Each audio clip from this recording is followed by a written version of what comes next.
அனைவருக்கும் வணக்கம். இன்னைக்கு நம்ம income tax theory law and practice 2 அப்படின்ற சப்ஜெக்ட்ல இருக்கக்கூடிய ஒரு ப்ரீவியஸ் இயர் கொஸ்டினுக்கான ஆன்சர் வந்து பார்க்கலாம். University of Madras, subject code is COE 6C, class is B Com CSC, chapter is capital gain. So capital gain அப்படின்ற சாப்டர் கீழே கேட்டிருக்கக்கூடிய ஒரு ப்ரீவியஸ் இயர் கொஸ்டினுக்கான ஆன்சர் வந்து பார்ப்போம். இன் ஏப்ரல் 2019 பார்ட் சி, அதாவது 10 மார்க் கொஸ்டின் இன் மார்க்கம் பப்ளிகேஷன் புக். மார்க்கம் பப்ளிகேஷன் புக்கில் பேஜ் நம்பர் M99ல வந்து இந்த கொஸ்டின் வந்து இருக்கும். Question number is 20. Mr. Ramu purchased a house in Madurai in 1996. Mister Ramu அப்படின்றவர் வந்து ஒரு வீடு வந்து வாங்கியிருக்கிறாரு 1996ல். அதோட ஒர்த் வந்து 1,50,000. He incurred the following expenses for the improvement of the house. அது கீழே வந்து அந்த வீட்டுக்கான செலவு எல்லாமே கொடுத்து வச்சிருக்கிறாங்க. ஃபர்ஸ்ட் வந்து ரெனோவேஷன் ஆஃப் த ஹவுஸ், அந்த வீடை வந்து புதுப்பிச்சிருக்கிறாரு. அதுக்கு செலவு பண்ணது வந்து ஒரு 1,25,000. And additions of 2 rooms after 1 years, ஒரு வருஷம் கழிச்சு 2 ரூம் வந்து அந்த வீட்டில் எக்ஸ்ட்ரா ஆட் பண்ணியிருக்கிறாரு. அதுக்கு வந்து ஒரு 2 lakhs வந்து செலவு பண்ணியிருக்கிறாரு. அடுத்தது த எஃப்எம்வி ஆஃப் த ஹவுஸ். எஃப்எம்வி அப்படின்னா ஃபேர் மார்க்கெட் வேல்யூ. 1/4/2001 வந்து செக் பண்ணி பார்க்கும்போது ஃபேர் மார்க்கெட் வேல்யூ வந்து 6,10,000 அந்த வீட்டுக்கான ஒர்த்து. அதுக்கடுத்தது ஹி சோல்டு ஹவுஸ் இன் மே 2022. அவர் 2022 மே மாதம் அப்போ 21 லட்சம் ரூபாய்க்கு அந்த வீட்டை வந்து வித்திருக்கிறாரு.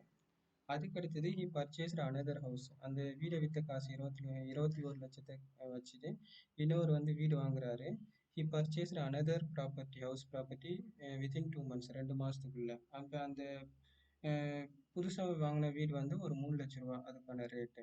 And invested in capital gain scheme.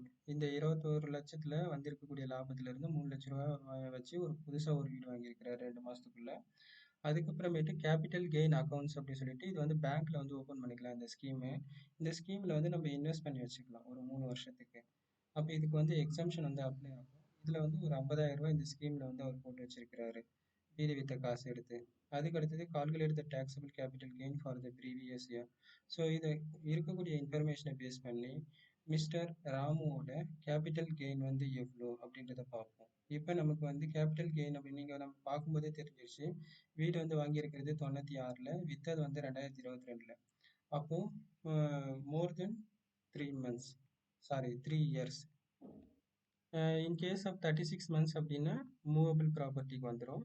Immovable property அப்படின்றதுனால house is one of the immovable properties category. 2 years 24 monthsக்கு மேலே இருக்கிறதுனால it is considers the capital, sorry long term capital அப்படின்னு சொல்லிட்டு நம்ம எடுத்துக்கலாம். அப்போ லாங் டேர்ம் கேபிட்டல் அப்படின்ற நேச்சரில் இருக்கிறதுனால நமக்கு இண்டெக்ஸ் நம்பர் கொஸ்டினில் இருக்கும். ஸோ நம்ம அதை பற்றி நம்ம வரி பண்ணிக்கவே தேவையில்லை. கொஸ்டினில் வந்து நம்மளுக்கு இன்ஃப்ளேஷன் இண்டெக்ஸ் நம்பர் கொடுத்துருக்குறாங்க, CII cost of inflation index number கொடுத்துருக்குறாங்க அப்படின்னாலே அப்போ கொஸ்டின் வந்து லாங் டேர்ம் கேபிட்டல் கெயின் கண்டுபிடிக்கிறதுக்கான கொஸ்டின் அப்படின்னு சொல்லிட்டு நம்ம அசியூம் பண்ணிக்கலாம். அப்போது ஃபேர் மார்க்கெட் வேல்யூ இயர் வந்து பேஸ் இயர் 1/4/2001. அப்போ வந்து நமக்கு CII cost of inflation index வந்து 100 rupees. அதுக்கு அடுத்தது ப்ரீவியஸ் இயர் இண்டெக்ஸ் வந்து as per the table 2022 to 2023 வந்து cost of inflation index 331. So இப்போ இதை பேஸ் பண்ணி நம்ம எப்படி வந்து லாங் டேர்ம் கேபிட்டல் கெயினை கண்டுபிடிக்கலாம் அப்படின்றத பார்ப்போம். இப்போ நம்ம ஆன்சர் வந்து பார்க்கலாம். ஆன்சர் பார்க்கறதுக்கு முன்னாடி நமக்கு வந்து நோட்ஸ் வந்து தேவை. ஏன்னா இன்கம் டேக்ஸை பொறுத்த வரைக்கும் நமக்கு ப்ரொவிஷன்ஸ் வந்து தெரிஞ்சால் மட்டுமே தான் நம்மளால கொஸ்டினுக்கான ஆன்சரை வந்து கரெக்டாக ப்ரிப்பேர் பண்ண முடியும். அப்போ ஃபஸ்ட்டு நம்ம நோட்ஸ் வந்து பார்ப்போம். Cost of long term capital asset. அப்போ அதாவது இமூவபிள் ப்ராப்பர்ட்டிஸ் எல்லாமே வந்து மோர் தென் 24 monthsக்கு மேலே போகுது அப்படின்னாலே அது எல்லாமே வந்து லாங் டேர்ம் கேபிட்டல் அசெட் அப்படி சொல்லுவாங்க. Long term capital fixed asset. So it is and indexed cost. அதுக்கு வந்து நம்ம என்ன பண்ணணும் அப்படின்னா இண்டெக்ஸ் நம்பர் வந்து டேபிளில் நமக்கு கொடுத்துருப்பாங்க, இல்லை கொஸ்டின்லேயும் தந்துடுவாங்க. அப்போ அந்த இண்டெக்ஸ் நம்பரை வந்து நம்ம அப்ளை பண்ணிக்கலாம். Cost of assets acquired prior to 1/4/2001. In case ஏதாவது ஒரு வீடு வந்து ஃபேர் மார்க்கெட் வேல்யூ, அதாவது 1/4/2001 2001க்கு முன்னாடி ஒரு வீடு வாங்கியிருக்கிறாங்க அப்படின்னா இண்டெக்ஸிக்கல் cost of fair market value on 1/4/2001 or cost அப்படின்னா ஒரிஜினல் காஸ்ட், அந்த வீடு வந்து வாங்கியிருக்கக்கூடிய அசட்டோட செலவு பர்ச்சேஸ்டு வேல்யூ ரெண்டுத்தையும் கம்பேர் பண்ணி பார்க்கணும். Which ever is higher. அப்போ ரெண்டு எடுத்துக்கணும். ஃபேர் மார்க்கெட் வேல்யூ எடுக்கணும், அதாவது வீடு வந்து 2001க்கு முன்னாடி வாங்கியிருந்திருந்தா அப்போ அந்த அப்போதைக்கு வாங்கின ரேட்டு அமௌண்ட் எவ்வளோ பர்ச்சேஸ் வேல்யூ, நெக்ஸ்ட் வந்து ஃபேர் மார்க்கெட் வேல்யூ கொஸ்டினில் கொடுத்தது கம்பேர் பண்ணி பார்க்கும்போது விச் எவர் இஸ் ஹையர், எது அதிகமாக இருக்கும் அதை வந்து நம்ம என்ன பண்ணிக்கணும் அப்படின்னா காஸ்ட் ஆஃப் த அசெட்ஸாக எடுத்துக்கலாம். Plus indexed cost of additions incurred after 1/4/2001. இதுவும் அதே மாதிரி தான். அதாவது வீட்டுக்கு ஏதாவது செலவு பண்ணியிருக்கிறாங்க, ரெனோவேஷன் இல்லை அடிஷ்னலாக ஏதாவது எக்ஸ்டெண்ட் பண்ணியிருக்கிறாங்க, வீட்டில் எக்ஸ்ட்ரா போர்ஷன் கட்டியிருக்கிறாங்க அப்படின்னாலும் அந்த செலவுமே வந்து ஆஃப்டர் 1/4/2001, 1/4/2001 அப்புறமேட்டு செஞ்சிருக்கக்கூடிய செலவு மட்டும்தான் நம்ம கால்குலேஷனுக்கு எடுத்துக்கணும். சப்போஸ் இதுக்கு முன்னாடி வந்து செலவு பண்ணியிருக்கிறாங்க அப்படின்னா அதை வந்து வி டு நாட் டேக். இதுக்கு முன்னாடி செலவு பண்ணியிருக்கிறாங்க, அதாவது பிஃபோர் 1/4/2001 இருக்கு அப்படின்னா அந்த செலவெல்லாம் நம்ம எடுக்கக்கூடாது.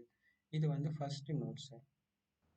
அடுத்தது note number 2, capital gain on transfer of residential house property section 54. அதாவது நம்ம ரெசிடென்டல் ஹவுஸ் ப்ராப்பர்ட்டி வந்து இன்னொருத்தவங்களுக்கு விற்கிறோம், ட்ரான்ஸ்ஃபர் இன்க்ளூடிங் சேல்ஸ். சேல்ஸ்ன்றது ட்ரான்ஸ்ஃபரோட ஒரு பார்ட்டு தான்.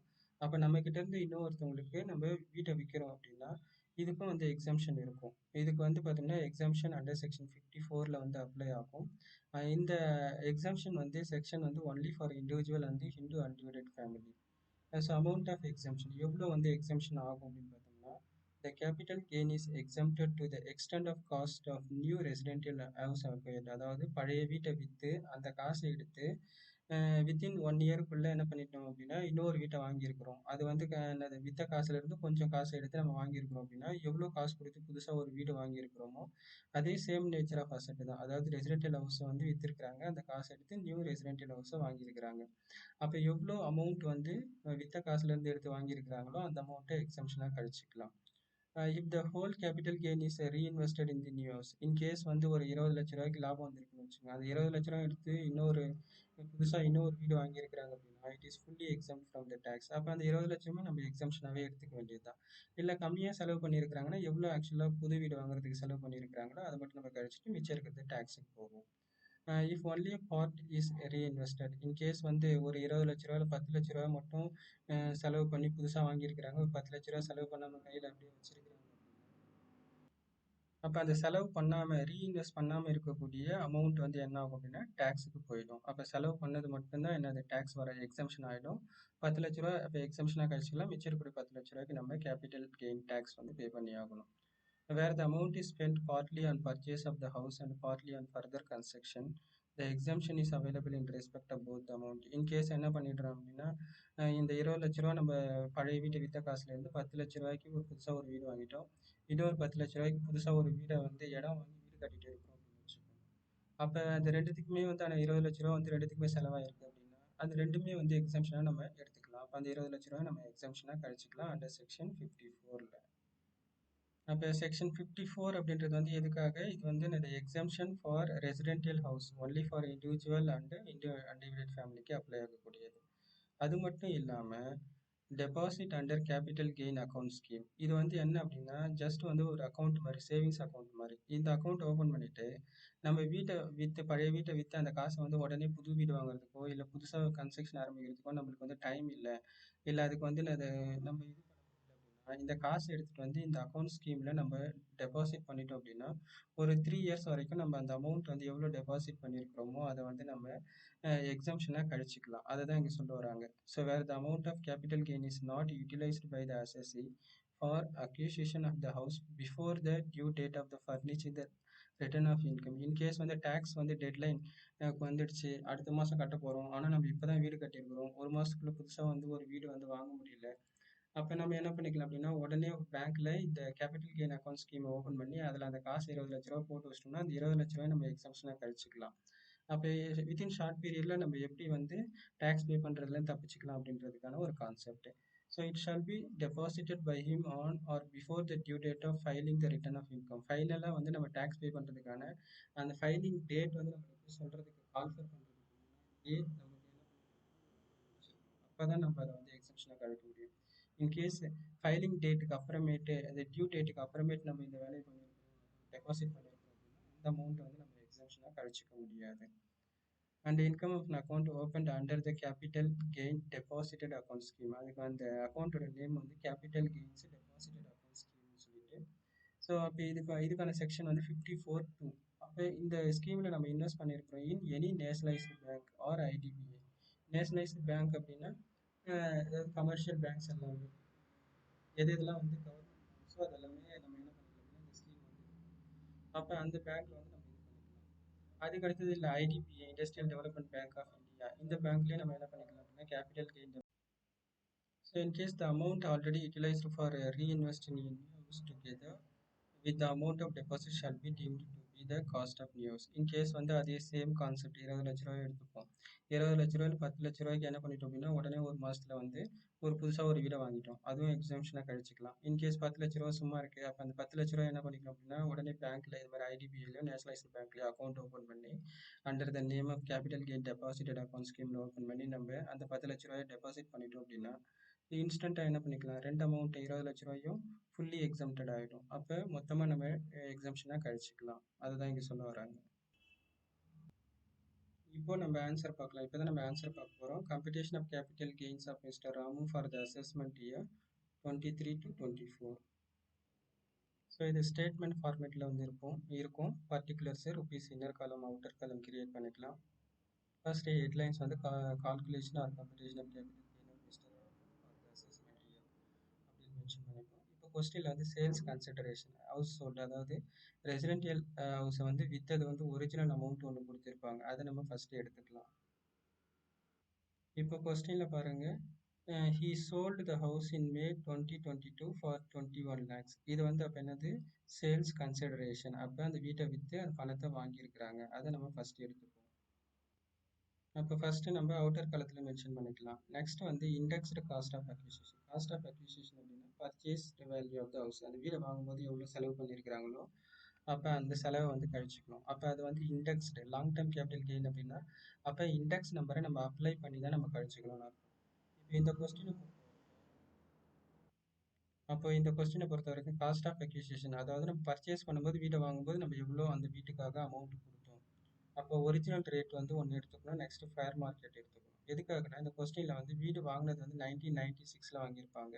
ஃபேர் மார்க்கெட் வேல்யூ வந்து 1/4/2001. அப்போ அஸ் பெர் த ப்ரொவிஷன் என்ன சொல்லியிருக்கிறாங்களோ அப்போ என்ன பண்ணணும், fair market value actual cost of the house, purchase value of the house ரெண்டுத்தையும் கம்பேர் பண்ணி ஹையர் வேல்யூ நம்ம காஸ்ட் ஆஃப் அக்யூசிஷனை நம்ம எடுத்து அதுக்கப்புறம் நம்ம அதுக்கு இண்டெக்ஸ் நம்பரை கொடுத்து அப்ளை பண்ணிக்கணும் அப்படின்னு சொல்லி வராங்க.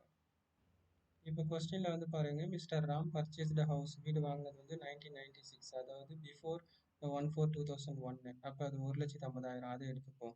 ஃபேர் மார்க்கெட் வேல்யூ வந்து 6,10,000. இதை ரெண்டுத்தையும் நம்ம எடுத்துக்கலாம்.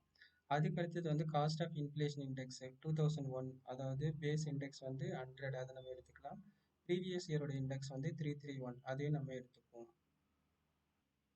இப்போ நம்ம செக் பண்ணி பார்ப்போம். as per the provision already note number 1லேயே சொல்லியிருப்பேன். ரெண்டுத்தையும் கம்பேர் பண்ணி அதில் ஹை வேல்யூ எடுத்துக்கணும். அப்போ இந்த 6,10,000 கம்பேர் பண்ணி பார்க்கும்போது ஒரிஜினல் ரேட்டை விட ஃபேர் மார்க்கெட் வேல்யூ அதிகமாக இருக்கிறதுனால இதை நம்ம காஸ்ட் ஆஃப் அக்யூசிஷனாக நம்ம எடுத்துக்கலாம்.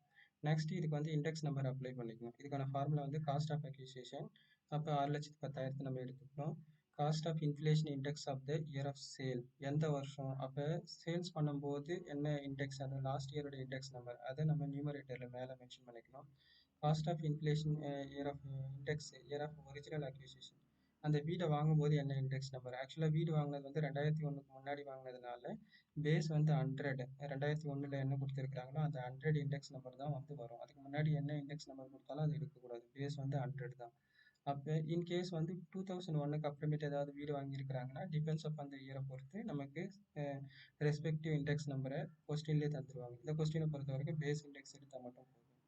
அப்போ 6,10,000 வந்து 331 மல்டிப்ளை பண்ணி 100 டிவைட் பண்ணுறோம் அப்படின்னா நமக்கு வந்து 20,19,100 வந்து வரும். அப்போ இது வந்து என்ன அப்படின்னா இண்டெக்ஸ்டு காஸ்ட் ஆஃப் அக்யூசிஷன். வீடு வாங்கின அந்த செலவில் இண்டெக்ஸ் நம்பர் அப்ளை பண்ணி எவ்வளோ செலவாயிருக்குன்னு சொல்லிட்டு. இப்போ சேல்ஸ் கன்சிடரேஷன், சேல்ஸ் வேல்யூ வந்து 21 lakhs, அதில் 20,19,100 போயிடுச்சுன்னா ரிமைனிங் வந்து இருக்கக்கூடிய excess amount 80,900 is called long term capital gain. எப்படி லாங் டேர்ம் கேபிட்டல் கெயின் வந்தது, வீடு வந்து வாங்கினது 1996, வீடு விற்றது வந்து என்ன அப்படின்னா 2022-23. அப்போ as per the ப்ரொவிஷன்ஸ் வந்து இம்மூவபிள் ப்ராப்பர்ட்டி பொறுத்த வரைக்கும் that is considered long term capital nature அப்படின்னு சொல்லிட்டு, அதனால நம்ம அதை அப்படி எடுத்துக்கலாம். அதுக்கு அடுத்தது இந்த கொஸ்டினை பொறுத்த வரைக்கும் எக்ஸாம்ஷன் அண்டர் செக்ஷன் 54ல் வந்துடும். நான் ஆல்ரெடி இதுக்கான எக்ஸ்ப்ளனேஷன் வந்து கொடுத்து வச்சிருப்பேன். இந்த 54ன்றது only for residential house property, அதே மாதிரி only applicable to individual and Hindu. So நான் ஏற்கனவே சொன்ன மாதிரி தான், பழைய வீடு விற்ற காசை எடுத்து, அதாவது இந்த இந்த 21,00,000 நம்ம எடுத்துக்கணும். இந்த 80,900ன்றது கெயின். அதுக்கும் இதுக்கும் சம்மந்தம் கிடையாது. இந்த 21,00,000 எடுத்து என்ன பண்ணியிருக்கிறாருன்னா, ஒரு ரூ. 3,00,000 புதுசா ஒரு வீடு வாங்கியிருக்கிறாரு. நெக்ஸ்ட் வந்து கேபிட்டல் கெயின் அக்கவுண்ட் ஸ்கீம்ல ஒரு 50,000 வந்து என்ன பண்ணியிருக்கிறாரு அப்படின்னா, இன்வெஸ்ட் பண்ணியிருக்கிறாரு. அப்ப இது 2த்தையும் நம்ம என்ன பண்ணிக்கலாம் அப்படின்னா, எக்ஸம்ஷனா நம்ம கழிச்சுக்கலாம். அப்போ இந்த இடத்துல பாருங்க கொஸ்டின்ல he purchased another house property within 2 months 2 மாசத்துக்குள்ள 3,00,000 கொடுத்து ஒரு வீடு வாங்கியிருக்கிறாரு. அப்ப இது 54ல வந்து நமக்கு என்ன ஆகும்? செக்ஷன் 54ல எக்ஸம்ஷனா வந்துரும். கழிச்சுக்கலாம். அக்கவுண்ட் ஸ்கீம்ல ஒரு 2,50,000 வந்து வச்சிருக்கிறாரு. அப்ப இதையும் நம்ம என்ன பண்ணிக்கலாம் அப்படின்னா, எக்ஸம்ஷனா கன்சிடர் பண்ணிப்போம். அப்ப இது 2த்தையும் எடுத்துட்டு போயிட்டு நம்ம கழிச்சு காமிச்சுக்கலாம். இப்ப நம்ம பார்க்குறோம் லாங் டேர்ம் கேபிட்டல் கெயின் வந்து 80,900 சாரி 80,900 கரெக்ட். ஸோ இதில் வந்து கழிக்கக்கூடிய அமௌண்ட் எக்ஸம்ஷன் வந்து டோட்டல் எக்ஸம்ஷன் வந்து 3,00,000 அதுக்கப்புறம் அக்கௌண்ட் ஸ்கீமில் இருக்கிற ஒரு 50,000 3,50,000 இன்கேஸ் நம்ம கழிக்கக்கூடிய அமௌண்ட் வந்து லெஸ் தென் 80,900க்கு கீழே இருக்குது அப்படின்னா நம்ம என்ன பண்ணிக்கலாம் டைரெக்டாக கழிச்சிட்டு இருப்போம். இப்போ இங்கே என்ன ஆயிடுச்சு அப்படின்னா லாங் டேர்ம் கேபிட்டல் கெயினே 80,900 தான். ஆனால் நம்ம கழிக்கக்கூடிய எக்ஸம்ஷன் வந்து 3,50,000 எக்ஸ்ட்ரா இருக்குது. ஆனால் எக்ஸம்ஷனை பொறுத்த வரைக்கும் விச் எவர் இஸ் லோயர். அப்போ ஆக்சுவல் அமௌண்ட் வந்து எவ்வளோ இருக்குது 80,900. எக்ஸம்ஷன் எலிஜிபிள் அமௌண்ட் வந்து 3,50,000. அப்போ எது கம்மியாக இருக்கோ அதுதான் எக்ஸம்ஷனாக கழிச்சுக்கணும். ஸோ அப்போ 80,900ன்ற ஆக்சுவல் அமௌண்ட் தான் வந்து நமக்கு வந்து கம்மியாக இருக்குது. அப்போ இதை வந்து நம்ம எக்ஸம்ஷனாக கழிச்சுப்போம். அப்போ கேபிட்டல் கெயின் வந்து 80,900 எக்ஸம்ஷன் 80,900 அவைலபிள் இருக்கிறதுனால கழிக்கும் போது நமக்கு total long term capital gain is 0. That's all. அவ்வளவுதான்.